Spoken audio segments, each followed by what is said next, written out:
What's up, women of wealth, women of worship, wow women? Welcome to the Wow Online Encounter. We want you to sit up, sing along, and be engaged. Hope you enjoy these songs.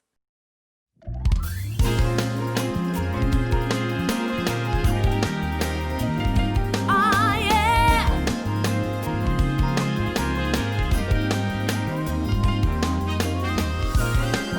Come on.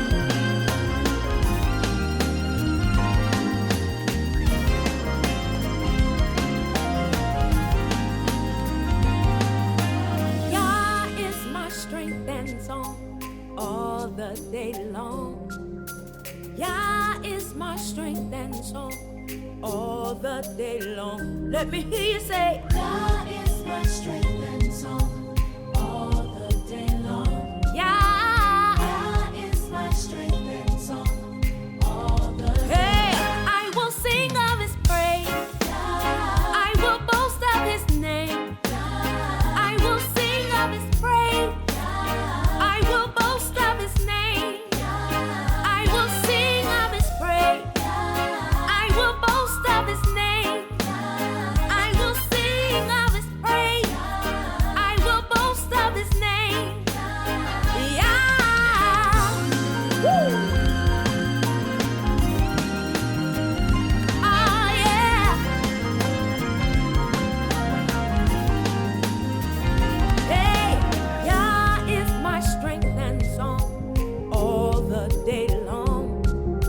Yah is my strength and song all the day long. Can I hear you say, God is my strength and song all the day long. Yah? God is my strength and song all the Hey, I will sing of his praise.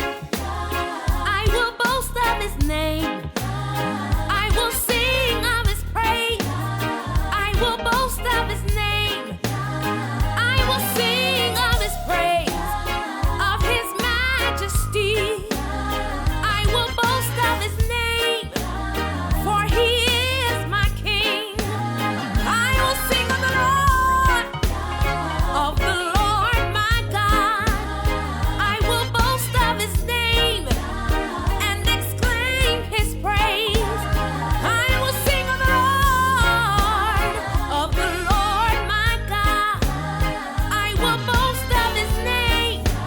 I will sing of his praise. Hallelujah. Hallelujah. Hallelujah.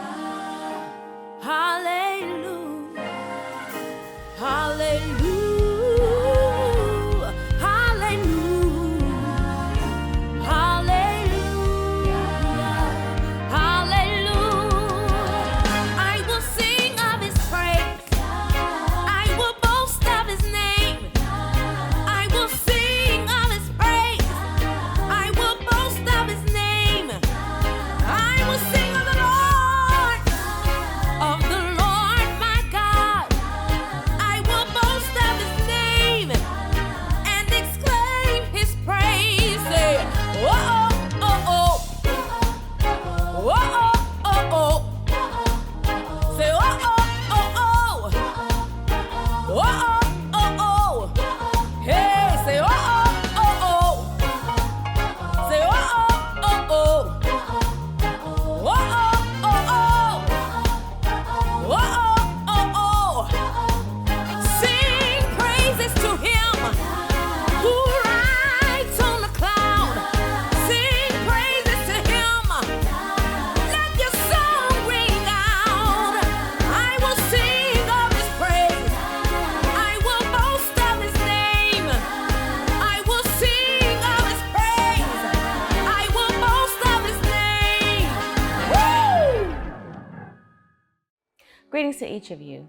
I wanted to take a moment to express my heartfelt gratitude for each of you for your willingness to not be silent during this tumultuous time that we've been dealing with as a nation. Dr. Oliver and I are praying with and for you, and specifically to the mothers and those of us who maybe not are birth mothers, but we have taken on the role of a mother. You know, it is up to us to definitely encourage, and our heart goes out to those mothers who in turn have to bury their children or bear the emotional turmoil that comes alongside that. And so from my heart to yours, know that we're all in this together. And if by chance you didn't get a chance to watch our pastor's sermon on last week where he talked about from pandemic to pandemonium, I encourage you to do so. You can find the link in the description of this video. This week, we're going to deal with the delayed season. If you recall, 2 weeks ago, we dealt with the dry season, and now we're going to move forward with the delayed season. We live in a world that is completely consumed with instant gratification. We want things not just now, we want things right now. And as with the dry season, this season is no different. It's not an easy one to endure, but we will go through it, and we must go through it. And the challenge is that it's not only going to be just one delayed season. As you know, and I know, there will be multiple. Waiting is not easy, but it is necessary. You may have noticed that in your seasons of delay, each season is probably for a different purpose. In this text, we'll discuss a season of delay that Mary, Martha, and their brother Lazarus endured. So as we go through their narrative in John chapter 11, verses 1 down to verse 44, I pray that you will understand your season of delay, recognize your responsibility while you're in your season of delay, and also the reason behind your season of delay. Oftentimes, when we're in a delayed season, we're facing a problem and we're waiting on God to answer. Better yet, we need God to answer. We need God to show up. We need Him to perform a miracle. We need God to bless us. And as Jabez says, not only bless us, but bless us indeed. John chapter 11 opens up with what is usually the reason we enter into a delayed season. We have a problem. Let's take a look. The first thing is the problem in a delayed season. Verse 1 describes the prognosis of the problem. It's unfavorable. It says that Lazarus is sick. Not only do we see the prognosis, but then we'll see the progression. It is uncontrollable. The text implies that his sisters, Mary and Martha, tried what they could. But as the days progressed, Lazarus did not get better. Which leads us down to verse 3, the pursuit and the plea in the delayed season. We see in verse 3 that the sisters sent a message to Jesus. It says, "Lord, behold, he whom you love is sick." Although the text doesn't explicitly state that Mary and Martha asked for Jesus to come, we'll see that it's implied by their response to him when he does show up. So at this point, Mary and Martha have resolved that they can no longer be self-reliant. They're desperate at this point. Mary and Martha did what they could. However, they could not help his brother, similar to the lady with the issue of blood. We know that she went to the doctor, she spent all she had, and instead she grew worse and not better. So she decided that she needed to get to Jesus. She was desperate. Not only were they desperate, but they were decisive. Mary and Martha watched day after day. Their brother lay sick with no signs of improvement. They determined that this was beyond their ability to control. They needed Jesus. How many times have we extended our season of delay because we were not decisive? We didn't know who to talk to, or we were talking around to everybody. Or we did the same thing over and over and over, expecting different results, or we were just adamant about being self-reliant. Like Mary and Martha, and even the lady with the issue of blood, we have to come to the point and place in which we are no longer self-reliant. The sisters made a plea for their brother. What's the point? The point is you need to keep those around you that you can trust to intercede on your behalf. Let's examine the message that they sent to Jesus. The message wasn't that, "Hey, Jesus, Lazarus is sick." They said, "The one you love is sick." But why is that important? This speaks of their relationship. So the idea, or we would think, that because Jesus loves Lazarus, he would do something about it. But as we continue to see, as we will see in the text as we continue, is that that's not the case. So then if he's not coming, that leads us to the next point, the perplexity. And not just because he's not going yet, because they just sent the message to him, but the perplexity is when you think about your relationship. Let's look at verse 1. It says, now a certain man was sick named Lazarus of Bethany, the town of Mary and her sister Martha. It was that Mary which anointed the Lord with ointment and wiped his feet with her hair, whose brother was sick. Then jump down to verse 5, and it says, now Jesus loved Martha and her sister and Lazarus. So the perplexity would be, why us? Why our house? Why would this happen to us? Think about it. Every time Jesus went to Bethany, he stayed at their house. So we would think that, hey, he loves us, we love him, he knows our devotion to him. Certainly we don't have any problems. We won't have any problems. Perplexed. But as this unfolds, we see that their love and their relationship with Jesus does not excuse them from problems. It does not exempt them from problems. And the same is so with us. We are not exempt from problems. And again, they were so confident in their relationship, they didn't reference Lazarus by name. They just said, hey, the one you love, he's sick. Verse 4-7, we see now the procrastination in the delayed season. Now, you would think that maybe he was delayed or maybe he procrastinated because he really didn't hear the message or he didn't get the message. But look at verse 4a, the A part of that verse. It says, when Jesus heard that. And then jump down to verse 6, he says, when he had heard, therefore, that he was sick. So we know that Jesus got the message, right?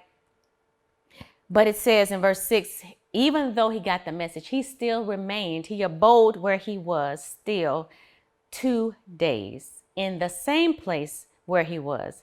Then after that, he told his disciples, let's go to Judea again. But here's the tripping part.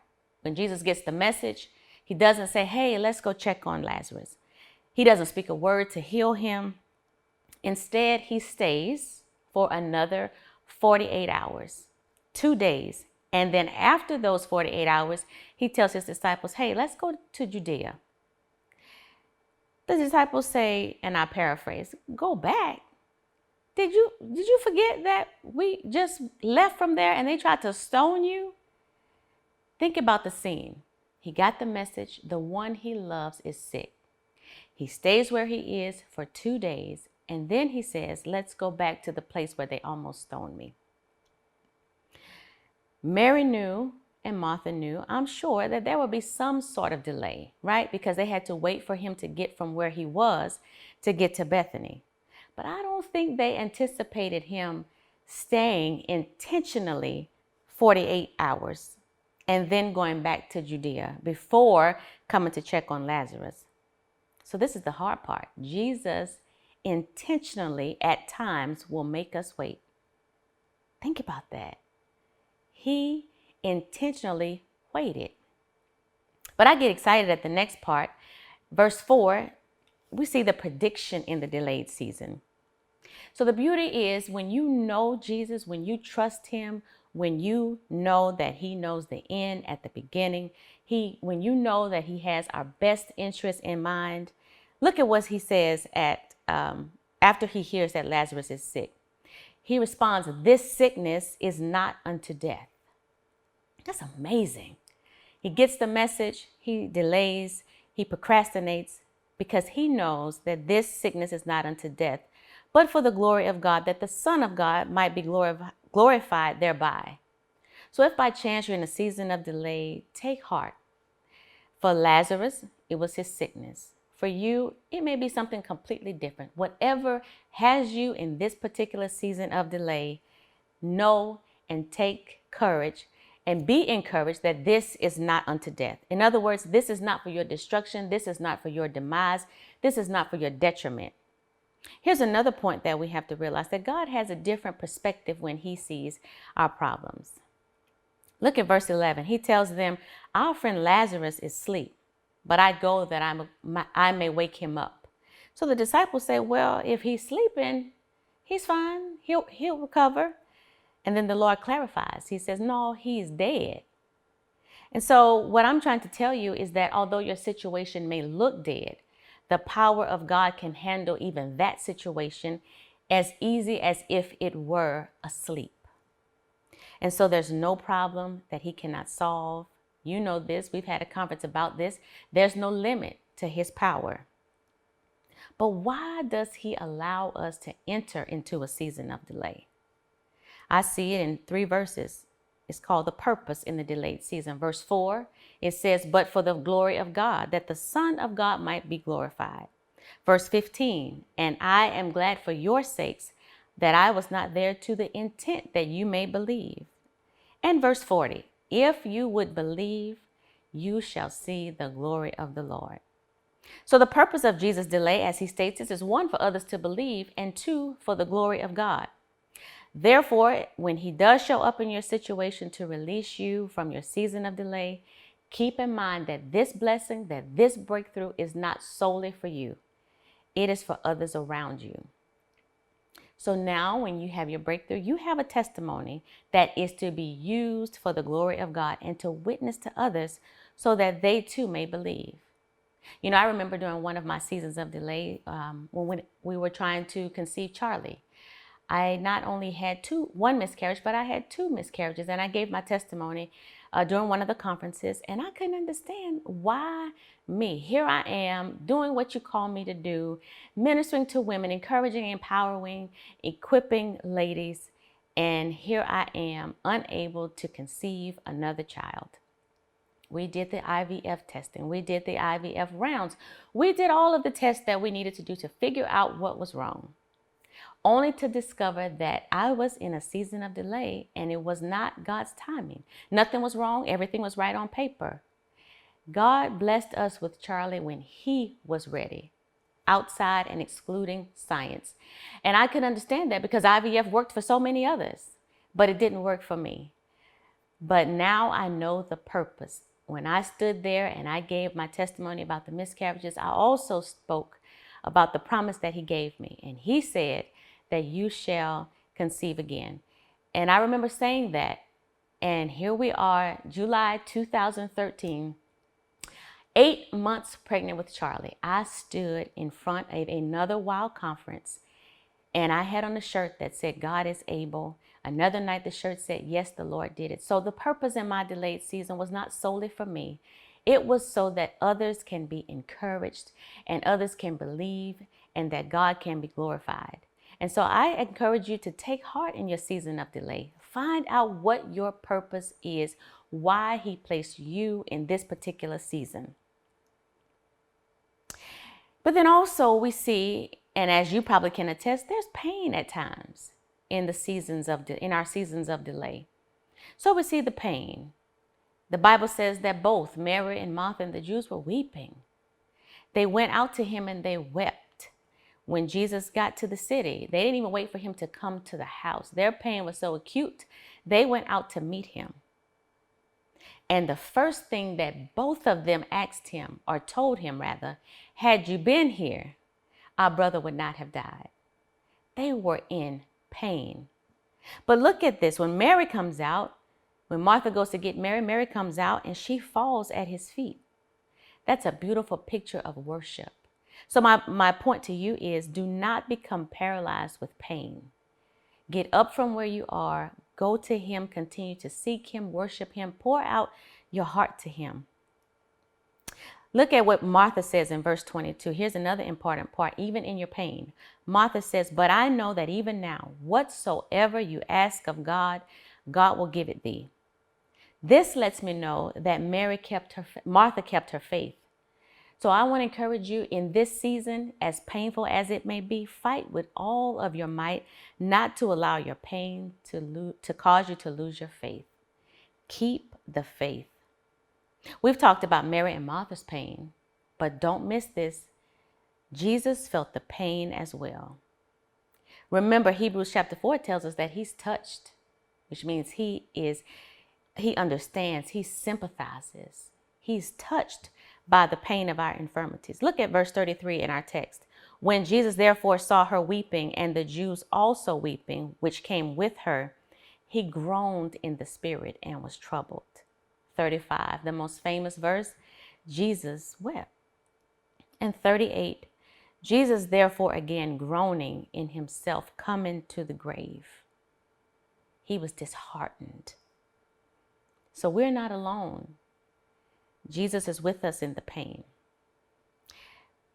The next thing I see is the promise in the delayed season. This is found in verses 23 to 27.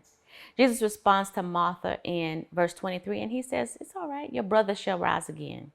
This is the promise. Lazarus is dead, but Jesus tells her, your brother will rise again. And she says, yeah, I know. He's going to rise in the resurrection in the last day. And so Martha and Jesus had an exchange during verses 25 to 27. And he said, yeah, that's right. But I'm not talking about in the last days. He was telling her that's true. He says, I am the resurrection and the life. He that believeth in me, though he were dead, yet shall he live. And whosoever liveth, believeth in me, shall never die. He says, do you believe this? And she says, yes, Lord, I believe that thou art the Christ, the Son of God, which should come into the world. So Jesus is saying, I can do what I am going to do then, right now. So hold on to what he's promised you. But here's the piece. I don't want us to confuse the promise that God gave you as a blank check for every season of delay, because there's sometimes where he's not going to answer us the way that we want him to. Sometimes we're going to enter into a season of denial in which he's going to say no. And so although this text doesn't lend itself to discuss the season of denial, we'll deal with that season next time. Here's another thing I see in our text as it relates to the delayed season, and it's a very important element, the participation. Jesus is ready to go to the grave. They get to the grave and he tells them, all right, now take away the stone. That's the participation. We know that Jesus can roll away the stone. He can just speak and it'll move. It's not that he couldn't, but the practical point here is that we have to do our part. We're obligated to do what we can do and leave the impossible to God, even when it doesn't make sense. He says, take away the stone. Martha comes and he says, hey, I don't think that's a good idea. He's been in there dead for 4 days. He stinks. And I love the way the Amplified Bible puts it. It's almost like Jesus is saying, now that's not what I asked you.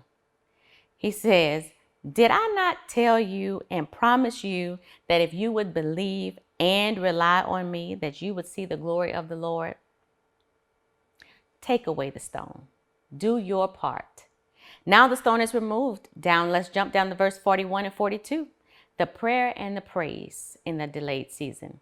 Jesus lifted up his eyes and said, Father, I thank thee that thou hast heard me, and I knew that thou hearest me always. But because of the people which stand by, I said it, that they may believe that thou hast sent me. Why is this important? Because it's comforting to know that Jesus intercedes for us. And why do I say intercedes? When you look at the text, I want you to look at the tense of the sentence. It says, I thank thee that you have heard me, which implies that he had already prayed for the miracle that he was about to perform. And that should comfort us, because the Bible tells us in Romans 8:34 that it is Christ that died, yea, rather that is risen again, who is even at the right hand of the Father, who also maketh intercession for us. He's praying for you. He's interceding on your behalf. The last thing I see in the text, verse 43 to 44, is the power in the delayed season. And when he thus had spoken, he cried with a loud voice, Lazarus, come forth. Here's the power. And he that was dead came forth, bound hand and foot with grave clothes, and his face was bound with a napkin. Then Jesus tells them, loose him and let him go. So when Jesus calls your name, as we discussed during our study last year in Unstoppable, we talked about having and making sure that you have the right cast and crew around you. You need the right people to assist you to exit your season of delay. Notice there were 3 groups. three groups present at the grave. There were those who assisted with the grave clothes. There were those who were there that ended up believing on him. And then there were those who went back to report to the haters, the Pharisees. Not everyone is going to be happy about your blessing and your breakthrough. And that's fine. That's fine. Do not quench or downplay your blessing or your breakthrough for those who could care less, or about those who don't understand it. Focus on the ones that it was meant to help. Focus on the ones that it was meant to encourage. That's where we put our focus. So, beloved, if this is the season you're in, I encourage you to keep the faith. Do not doubt God's plans nor his goodness. In the meantime, resolve that you will not get discouraged, you will not lose heart, you will not doubt, you will not faint, but you will set your heart and your mind on Psalms 37:7. Rest in the Lord and wait patiently for him to act. Now, I know some of you may feel that you're in a perpetual season of delay, when in actuality, it's a season of denial. And as I mentioned earlier, God has decided to deny your request. We'll deal with that season next time. Until then, as our loving pastor always says, be hopeful, be helpful, be healthy. And I'm going to add one more, be heard. Get out there and vote. I love you.